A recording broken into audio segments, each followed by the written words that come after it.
জোর করে ক্ষমতা দখল এক জিনিস, আর সেই সরকারটাকে চালিয়ে নিয়ে যাওয়া তার জন্য অন্য লেভেলের স্কিল সেট দরকার আছে। এই জিনিসটা এবার হাড়ে হাড়ে বুঝতে পারছে মোল্লা চাচা ইউনূস।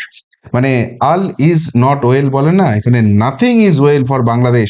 সেই জিনিসটাই আসছে, একের পর এক খবর আসছে বাংলাদেশ থেকে, যেটা রীতিমতো তাদের শিরোপীড়ার কারণ। মাঝরাত থেকে ট্রেন বন্ধ হয়ে যেতে পারে, নতুন করে ছাত্র আন্দোলন শুরু হচ্ছে, হাত মেলাচ্ছে খালেদা হাসিনা, হাসি নাই ভালো ছিল সেই আওয়াজ উঠে যাচ্ছে, এমনকি আমেরিকার টাকা বন্ধ। এবং তার ফলে বাংলাদেশ তাদের খানে ঢাকঢোল করে শুরু পিটিয়ে যেটা শুরু করেছিল কি বিপিএল নাকি ভারতের আইপিএল এর ধাঁচে, সেইখানে বিদেশি খেলোয়াড়রা মাঠে অব্দি আসছে না। একদম ভয়ঙ্কর অবস্থা চলছে বাংলাদেশের। এক এক করে ছবিগুলো তুলে নিয়ে আসবো। প্রথমেই যে খবরটা বাংলাদেশের সব থেকে বড় শিরোপীড়ার কারণ হতে পারে, সেটা হচ্ছে আজ মাঝরাত থেকে সেখানে কিন্তু ট্রেন পরিষেবাই বন্ধ হয়ে যেতে পারে। কেন? কেননা যেটা জানা যাচ্ছে খবর, সেটা হচ্ছে মূল বেতনের সঙ্গে রানিং অ্যালাউন্স যোগ করে পেনশন প্রদান এবং অন্যান্য সুবিধা দেওয়ার বিষয়ে জটিলতার যদি নিরসন না হয়, তাহলে কর্মবিরতিতে যাচ্ছেন বাংলাদেশের রেলওয়ে রানিং স্টাফরা। ফলে আজ রাত 12টা থেকে বাংলাদেশের সমস্ত ট্রেন চলাচল বন্ধ হয়ে যেতে পারে। এটা কি গুজব? এটা কি ভারতীয় মিডিয়া কোনো গুজব ছড়াচ্ছে? না, তারা বাংলাদেশের রেল মন্ত্রকের সঙ্গে, রেলপথ মন্ত্রণালয়ের সঙ্গে যোগাযোগ করেছিল, এবং সেখানে যে উত্তরটা পাওয়া যাচ্ছে তাতে কিন্তু এই জল্পনা বহুগুণ বেড়ে যাচ্ছে। তারা বলছেন যে রানিং স্টাফদের দাবি নিয়ে বিষয়টা আলোচনায় চলছে, এখনো কিছু ফয়সালা হয়নি। অন্যদিকে ট্রেন চালান বন্ধের বিষয় থেকে সরে আসতে গেলে এই বাংলাদেশের যে রেলপথ মন্ত্রণালয় রয়েছে তাদের কাছ থেকে কোনো চিঠি পেলে হবে না, সরাসরি বাংলাদেশের অর্থ মন্ত্রককে এটা একদম নিশ্চিত করে চিঠি দিতে হবে, তবেই একমাত্র তারা এই দাবি থেকে সরে আসতে পারে। এবং বাংলাদেশের যে হাঁড়ির হাল, সেখানে এক্সট্রা টাকা দেবে কোথা থেকে? কিন্তু এই যারা রেলওয়ে রানিং স্টাফ আছেন তাদের দাবিটা হচ্ছে যে 160 বছর ধরে চলে আসছে একটা নিয়ম, সেটা হুট করে বন্ধ করে দেবে, এটা রেলের কোনো স্টাফ মেনে নেবে না। আমরা বারবার সময় দিয়েছি, বারবার আন্দোলন করেছি, এবং অনুরোধে আমরা সেটা প্রত্যাহার করেছি, কিন্তু এবার আর কোনো কিছু করার সুযোগ নেই। এই দাবি যখন করছে, অর্থাৎ বাংলাদেশে যদি রেল পরিষেবাটাই বন্ধ হয়ে যায়, তাহলে সার্বিকভাবে অর্থনীতির বোঝা কিন্তু আরো বাড়বে, এবং সাধারণ মানুষের শিরোপীড়া আরো বাড়বে। যারা বলছিলেন না 5ই আগস্টের পর নতুন স্বাধীনতা পেয়েছি, নতুন স্বাধীনতার স্বাদটা ঠিক কিরকম, আর সেই নতুন স্বাধীনতা যারা যারা বাংলাদেশের জন্ম যিনি দিয়েছিলেন, সেই শেখ মুজিবুর রহমানকে ভুলে গিয়ে, যার কারণে বাংলাদেশেরা এক সময় অত্যাচারিত নিপীড়িত হয়েছেন, সেই পাকিস্তানের বাবাকে নিজেদের বাবা বলে মেনে নিচ্ছেন, সেই অবস্থায় বাংলাদেশের যে কি আর্থিক চিত্রটা উঠে আসছে, কি যে একটা ভয়ঙ্কর জায়গায় তারা চলে যাচ্ছে, সেই ছবিটা কিন্তু এই একটা ঘটনা দিয়েই কিন্তু স্পষ্ট হয়ে যাচ্ছে। কিন্তু এখানেই ইউনিস চাচার মাথা ব্যথা শেষ হয়ে যাচ্ছে না, এর থেকেও বড় মাথা ব্যথা হচ্ছে, বড় আতঙ্ক তারা করছে, সেটা হচ্ছে নতুন করে ছাত্র আন্দোলন। আপনারা জানেন যে ছাত্র আন্দোলন, যদিও তার পিছনে বৈদেশিক শক্তি এবং অনেক কিছু ইকুয়েশন ছিল, ভারত বিরোধী শক্তি ছিল, তারা মিলে শেখ হাসিনাকে দেশ থেকে তাড়িয়েছে। সেই ছাত্র আন্দোলন নতুন করে বাংলাদেশে আবার মাথা চাড়া দিয়ে উঠছে, এবং সেটাকে দমন করতে, দমন পীড়নের নীতি ইউনূস মোল্লা নেওয়ার চেষ্টা করেছিল। সেখানে সেনাবাহিনী নামানো, পুলিশ দিয়ে গুলি চালানো, কিন্তু তাতে পুরোপুরি হিতে বিপরীত হয়ে গেছে। কি হয়েছে বাংলাদেশে? ফের ছাত্রদের আন্দোলনে জ্বলে উঠছে বাংলাদেশ। রাতভর প্রতিবাদ সংঘর্ষের পর ঢাকা বিশ্ববিদ্যালয়ের অধীনে থাকা 7 কলেজের পড়ুয়ারা তাদের দাবি পূরণের জন্য 4 ঘন্টা, মাত্র 4 ঘন্টার সময় সীমা ইউনূস সরকারকে বেঁধে দিয়েছিল, এবং হাসিনাকে যেভাবে সরে যেতে হয়েছিল, সেই জায়গা থেকে আতঙ্ক কুরে কুরে খাচ্ছে ইউনূসকে। ওই সময়সীমা শেষ হওয়ার আগেই এই ছাত্র আন্দোলনের কাছে নতি স্বীকার করে বিশ্ববিদ্যালয় কর্তৃপক্ষ বৈঠকে বসে, এবং বৈঠকে বসে সিদ্ধান্ত নেয় যে ওই 7 কলেজ আর ঢাকা বিশ্ববিদ্যালয়ের অন্দরে থাকবে না, তারা স্বশাসিত হয়ে যাবে। কিন্তু এখানেই কি সমস্যা শেষ হয়ে যাচ্ছে? না। কিন্তু কেন এই নতুন করে ছাত্র আন্দোলন ছড়িয়ে পড়ছে? যেটুকুনি জানা যাচ্ছে যে গত 5ই জানুয়ারি ঢাকা বিশ্ববিদ্যালয়ের সহ উপাচার্য মামুন আহমেদকে একটা স্মারকলিপি দিয়েছিল এই 7 কলেজের শিক্ষার্থীরা। সেখানে ওই এই কলেজগুলোতে ভর্তি পরীক্ষায় অযৌক্তিক কোটা পদ্ধতি, যে কোটা পদ্ধতিকে সামনে রেখে হাসিনা বিরোধী আন্দোলনটা হয়েছিল, সেইটাকে বাতিল করে দিতে হবে। এবং সেই স্মারকলিপি যে দেওয়া হয়েছিল, তা সেটা নিয়ে কি ব্যবস্থা হয়েছে এটা জানতে যখন শিক্ষার্থীরা যায়, তখন এই মামুন আহমেদ নাকি এদেরকে অপমান করে নিজের ঘর থেকে বার করে দেন, বলেন যে এইসব ব্যাপারে আমি কিছু জানি না, কোনো পদক্ষেপও নিতে পারবো না। আর সেখানেই ঝামেলার সূত্রপাত হয়। পরিস্থিতি কার্যত অগ্নিগর্ভ হয়ে ওঠে, এবং ঢাকার নীলক্ষেত, পলাশির মতো এলাকায় রাস্তাঘাটে ছড়িয়ে পড়ে ছাত্র বিক্ষোভ। আর এইটাকে হ্যান্ডেল করার জন্য ইউনূস শক্তি প্রদর্শন করার রাস্তায় চলে যায়। পুলিশের লাঠিচার্জ পাশাপাশি সাউন্ড গ্রেনেড ব্যবহার করা হয়েছে, তাতে বেশ কয়েকজন পড়ুয়া আহত হন, এমনকি হাসপাতালে চিকিৎসাধীন হন 3 জন। এবং এই ঘটনায় তখন ছাত্ররা বুঝতে পারে যে ইউনূস মোল্লাকে এনে কি সর্বনাশ হয়েছে, এ আমাদের কতখানি ক্ষতি করতে পারে, আমাদের সঙ্গে কোনো রকমই এর কোনো রকম সহানুভূতি নেই। এবং সেই জায়গা থেকে যখন চূড়ান্ত রকমের 4 ঘন্টার সময় দেওয়া হচ্ছে, তখন শেষ পর্যন্ত মেনে নিয়েছে। কিন্তু এই ছাত্র আন্দোলন জয় পাওয়ার পরে এবার এরা চাচ্ছে বৃহত্তর কিছু দাবি। কি? এক, পুলিশের হামলার ঘটনায় ওসি এসি সহ জড়িত পুলিশ কর্মকর্তাদের তাদেরকে ইমিডিয়েট সাসপেন্ড করতে হবে এবং তাদের বিরুদ্ধে বিভাগীয় তদন্ত করে ব্যবস্থা নিতে হবে। এর পাশাপাশি ঢাকা বিশ্ববিদ্যালয়ের শিক্ষার্থীরা যারা ইডেন কলেজ, বদরুন্নেসা কলেজ সহ এইসব যে 7টা কলেজ ছিল, সেখানকার মহিলা শিক্ষার্থীদের সম্বন্ধে কুরুচিপূর্ণ মন্তব্য ও অশালীন অঙ্গভঙ্গি করেছে, তাদেরকেও বিচারের আওতায় নিয়ে আসতে হবে, যদি না হয় নতুন করে আন্দোলন শুরু হবে। অর্থাৎ বাংলাদেশে আবার কিন্তু নতুন করে ভয়ঙ্কর ছাত্র আন্দোলন হচ্ছে এবং ছোট ছোট ছোট ছোট দাবিতেও ইউনূস যদি মাথা নিচু না করে আরো বেশি চাপ তৈরি হবে। এবং সেখানে যদি পুলিশ, সেনাবাহিনী এটা ব্যবহারের সামান্য চেষ্টা করে, অগ্নিগর্ভ পরিস্থিতি, দেখতেই পাচ্ছেন ছবি কি অবস্থা হচ্ছে। এদিকে যখন দেশের মধ্যে এই অবস্থা, একদিকে রেল পরিষেবা থমকে যাওয়ার অবস্থা রয়েছে, একদিকে ছাত্র আন্দোলনে অগ্নিগর্ভ পরিস্থিতি হচ্ছে, সেই অবস্থায় শেখ হাসিনা এবং খালেদা জিয়া তারা কি হাতে হাত মিলিয়ে নেবেন এবং ইউনূসকে ছুঁড়ে ফেলার ব্যবস্থা করবেন? কেন এই কথাটা হচ্ছে?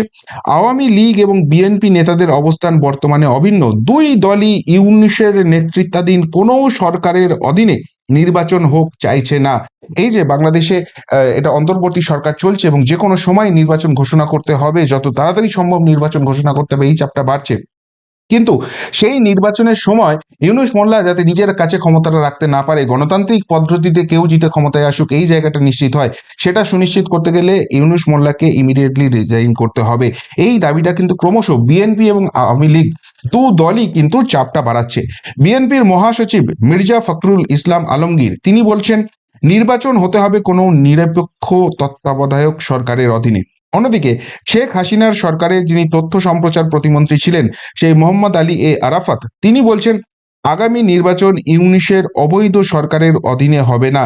এই গণশত্রু, মাইন্ড ইট, এই গণশত্রু সরকারকে বিদায় নিতে হবে, একটি নতুন তত্ত্বাবধায়ক সরকারের অধীনে হতে হবে পরবর্তী নির্বাচন। আসলে যেটা হচ্ছে, ইউনূস আগে বেশ কয়েকটি প্রতিবেদনে আমি বলেছি যে সে কিন্তু নিজের মতো একটা রাজনৈতিক দল তৈরি করতে যাচ্ছে এবং এই কাজে বাংলাদেশের প্রশাসন, বাংলাদেশের গোয়েন্দা বাহিনী, বাংলাদেশের সেনাবাহিনী, পুলিশ বাহিনী সবাইকে ব্যবহার করছে। এবং যারা তার বিরুদ্ধে কোনোদিন বিদ্রোহ করবে না, একদম তার পা চাটা চামচা হয়ে থাকবে, সেই সব লোককে বেছে বেছে সেই রাজনৈতিক দলে নিয়ে আসা হবে। সেই দল যখন গঠিত হবে, সেই দল গঠিত হওয়ার পর তারপর তারা নির্বাচনে যাবে এবং সেখানেও এই দলটাই যাতে ক্ষমতায় আসে, সেটার জন্য প্রশাসনে বসে থেকে যত রকমের কারচুপি করা যায় সেটা করে গণতন্ত্রকে প্রহসনে পরিণত করে ক্ষমতা ধরে রাখবে ইউনূস। এই খবরটা কিন্তু বিএনপি লিক করেছে এবং তারপর ইউনূসের উপর কিন্তু আর সামান্যতম বিশ্বাসযোগ্যতা নেই। এদিকে মুশকিলের ব্যাপার হচ্ছে যে যে ছাত্র আন্দোলন থেকে যারা উঠে এসছে, সেই ছাত্র আন্দোলনের সঙ্গে জোট হওয়ার কথা জামায়াতে ইসলামীর। এই ছাত্ররাও আলাদা করে কিছু করতে পারবে না এবং জামাত ইসলামী দেখছে যে বেসিক্যালি বিএনপি এবং আওয়ামী লীগের হাতেই ক্ষমতাতে থাকবে, কেউ সরকার পক্ষে আসবে, কেউ বিরোধী পক্ষে থাকবে, কিন্তু জামাত ইসলামী একার ক্ষমতায় উল্টাও দাঁতটাও ফোটাতে পারবে না। সেই জন্য এই ছাত্রদেরকে নিয়ে জামাত ইসলামী একটা জোট করার কথা করছে এবং জামাতের আমির শফিকুর রহমান সব ইসলামিক দলগুলোকে এক ছাতার তলায় নিয়ে আসার চেষ্টা করছে। এটা যদি হয়, এখানে গণতান্ত্রিক যে দুটি দল রয়েছে, অর্থাৎ শেখ হাসিনার দল এবং খালেদা জিয়ার দল, তাদের দুজনকেই কিন্তু এলিমিনেট করে দেওয়া হতে পারে। আর এই জায়গা থেকে দু দলই কিন্তু আদর্শগতভাবে ক্রমশ এক জায়গায় আসছে। এদিকে এইসব যখন চলছে, তখন কিন্তু শেখ হাসিনা তিনিও কিন্তু বড় কিছু ধামাকা দেওয়ার পরিকল্পনায় রয়েছেন বাংলাদেশে এবং সেটার জন্য একটা পারফেক্ট টাইমিংও বেছে নিয়েছেন। সেটা হচ্ছে ফেব্রুয়ারি মাসের মাঝামাঝি। কেন? যেটুকুনি জানা যাচ্ছে, আগামী মাসেই ইউনূস সরকারের বিরুদ্ধে সদল বদে পথে নামার পরিকল্পনা করছে আওয়ামী লীগ। শহর, ওয়ার্ড, গ্রামাঞ্চল, উপজেলা স্তর পর্যন্ত পার্টি ও দলের ছাত্র, শিক্ষক, শ্রমিক, কৃষক সহ সমস্ত সংগঠনকে এই পরিকল্পনার কথা জানিয়ে প্রস্তুত থাকতে নির্দেশ দিয়েছে আওয়ামী লীগ শীর্ষ নেতৃত্ব। বলা হয়েছে, আপা অর্থাৎ দলনেত্রী শেখ হাসিনা 1 ফেব্রুয়ারির পর যে কোনো দিন পথে নামার নির্দেশ দিতে পারেন। তার নির্দেশ আশা মাত্র পথে নামতে হবে। কেন? কেননা এখানে যে আওয়ামী লীগের ইন্টারনাল আলোচনা চলছে, সেখানে বলা হচ্ছে জিনিসপত্রের দাম এবং আইন শৃঙ্খলা পরিস্থিতি নিয়ে দেশবাসী তিতিবিরক্ত হয়ে রয়েছে। মাত্রা ছাড়িয়েছে বিএনপি চাঁদাবাজি এবং বৈষম্য বিরোধী ছাত্র আন্দোলনের নেতৃত্ব এবং জামায়াতে ইসলামী দাদাগিরি। মানুষ প্রকাশ্যেই বলছেন আগেই ভালো ছিলাম। এই গ্রাউন্ড লেভেল রিপোর্ট কিন্তু আওয়ামী লীগের যেসব কর্মী সমর্থক এখনো বাংলাদেশে আছেন তারা কিন্তু শীর্ষ নেতৃত্বকে জানিয়ে দিয়েছেন। এবং তাদের অ্যাসেসমেন্ট হচ্ছে গত 5.5 মাস পরিস্থিতির গুণগত পরিবর্তন হয়েছে। এবং 5ই আগস্টের পর যে সিচুয়েশন হয়েছিল, সবাই যে বলছিল নতুন স্বাধীনতা নতুন স্বাধীনতা, সেই স্বাধীনতা যে কতখানি তেতো হয়েছে এবং শেখ হাসিনার আমল যে কত ভালো ছিল, এর থেকে অন্তত অনেক ভালো ছিলাম, এই জায়গাটা সবার মধ্যে হয়েছে। সুতরাং তখন পথে নামলে মানুষের ভালো সাড়া পাওয়া যাবে। এবার কেন ফেব্রুয়ারির মাঝামাঝিটাকে বেছে নেওয়া হচ্ছে? তার কারণ রাষ্ট্রসংঘের প্রতিনিধিরা ঢাকায় ফেব্রুয়ারির মাঝামাঝি আসবেন।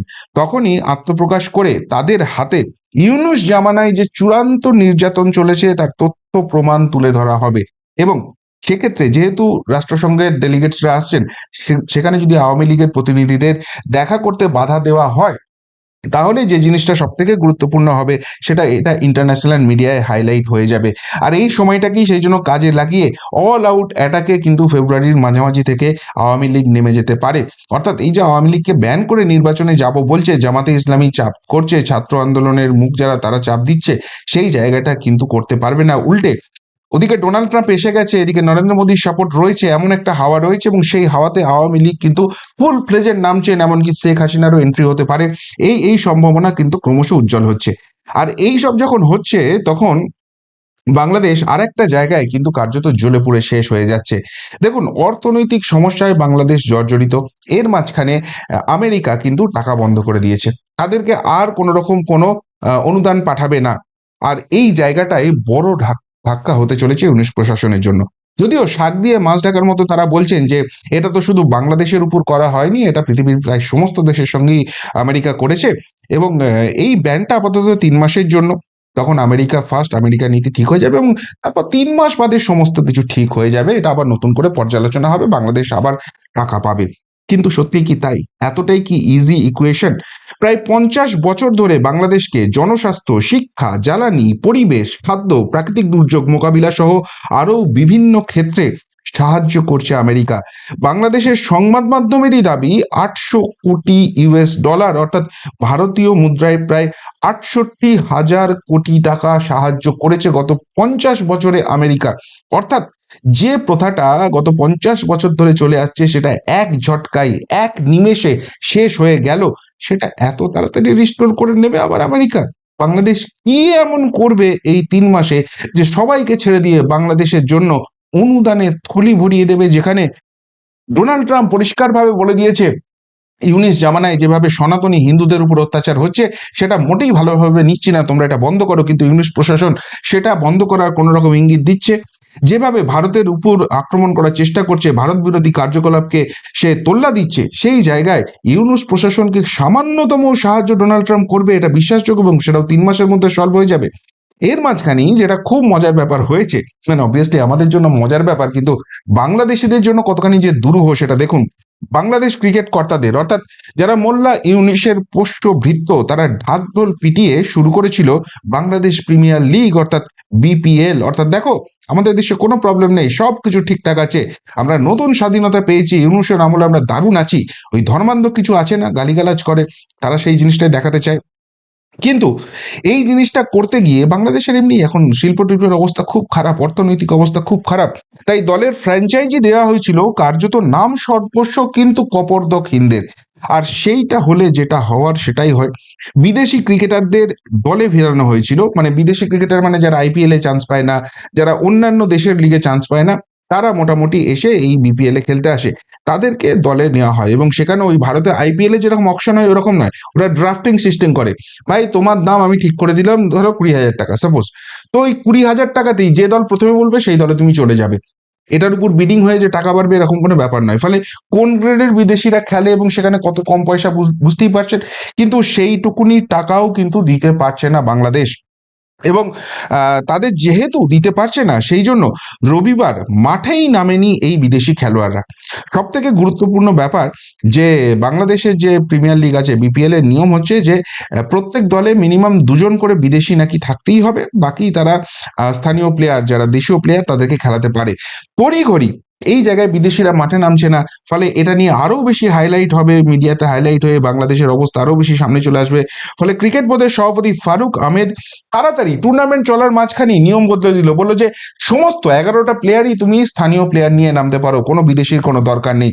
বাকি ফ্র্যাঞ্চাইজিরাও সেটা মেনে নিল, কেননা সকলেই তো ওই ইউনিশের 5 লোক, সুতরাং সেখান থেকে কি করে এর প্রতিবাদ করবে।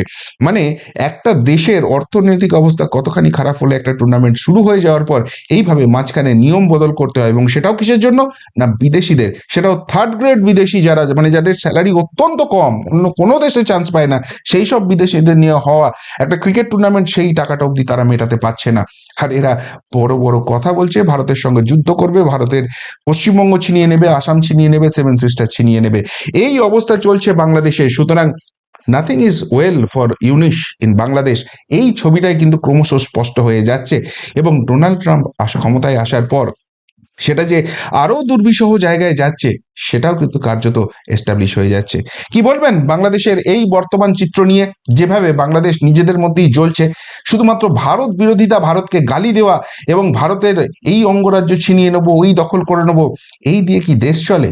বাংলাদেশ কি সত্যিই ভালো আছে, নাকি ইউনিশের হাত ধরে এই ধর্মান্ধতা করে, এই ভারত বিরোধিতা করে তারা আরো বেশি গোল্লাই যাচ্ছে, এবং আগামী দিনটা আরো বেশি অন্ধকার এই বাংলাদেশের জন্য অপেক্ষা করছে?